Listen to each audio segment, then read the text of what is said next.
O teto de gastos está em vigor desde 2017. Ele estabelece uma série de medidas fiscais para impedir o governo de aumentar despesas acima do que foi gasto no ano anterior, acrescido da inflação. Críticos da regra do teto sempre argumentaram que ela prejudica políticas sociais para as classes mais baixas. Se a inflação for 1, 2, 3%, os gastos do governo, os investimentos, vão subir nessa mesma ordem.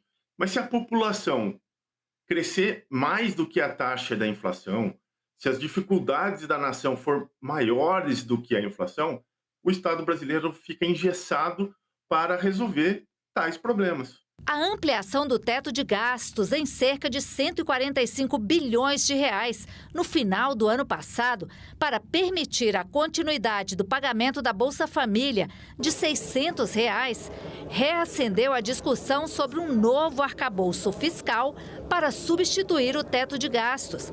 A própria PEC da transição, que permitiu a ampliação do teto, estabeleceu essa obrigação do governo de enviar uma proposta nesse sentido ao Congresso. A expectativa é de que isso aconteça até abril. Economistas e parlamentares defendem uma proposta menos rígida, mas sem deixar de levar em conta a responsabilidade fiscal. A gente precisa mudar esse rigor fiscal para que a gente não chegue num limite de austericídio fiscal, que é matar o nosso povo, matar nosso desenvolvimento, matar nosso crescimento por causa de uma regra fiscal que nos engessa. O arcabouço fiscal brasileiro, ele deve seguir os princípios internacionais, ou a tendência internacional que está se formando no sentido de substituir as regras fiscais rígidas por princípios flexíveis.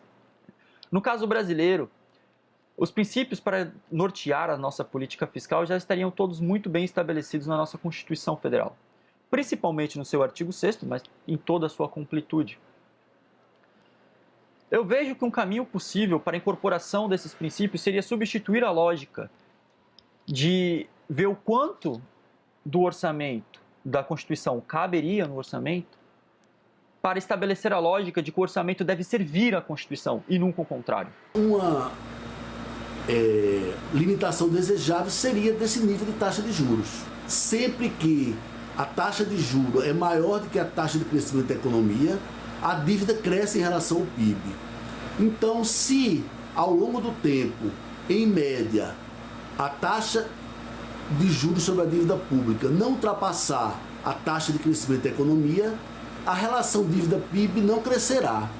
Então, não haverá necessidade de superávites primários para conter o crescimento da dívida pública. Ela ficará controlada, não crescerá em relação ao PIB. Nós estamos esperando do governo para ver o que eles vão propor, mas evidentemente tem que partir de alguma espécie de controle de gastos. Estou bastante cético em relação à apresentação dessa proposta, mas vamos esperar. O governo, entendo eu, que deve trabalhar também para mudar o teto de gasto e trabalhar talvez numa linha de metas. Terá um teto, mas com metas nas áreas correspondentes, né? Por exemplo, tu não pode ter teto de gasto numa área que está em jogo a vida, né? Na linha das políticas humanitárias. Eu rogo para que haja uma proposta sensata em que todos possamos acreditar e possamos, acima de tudo, nos considerarmos autores, coautores. É bom que seja feito num grande acordo que vai ajudar, inclusive, a baixar um pouquinho essa pressão, esse estresse que não faz bem ao país e não faz bem ao governo.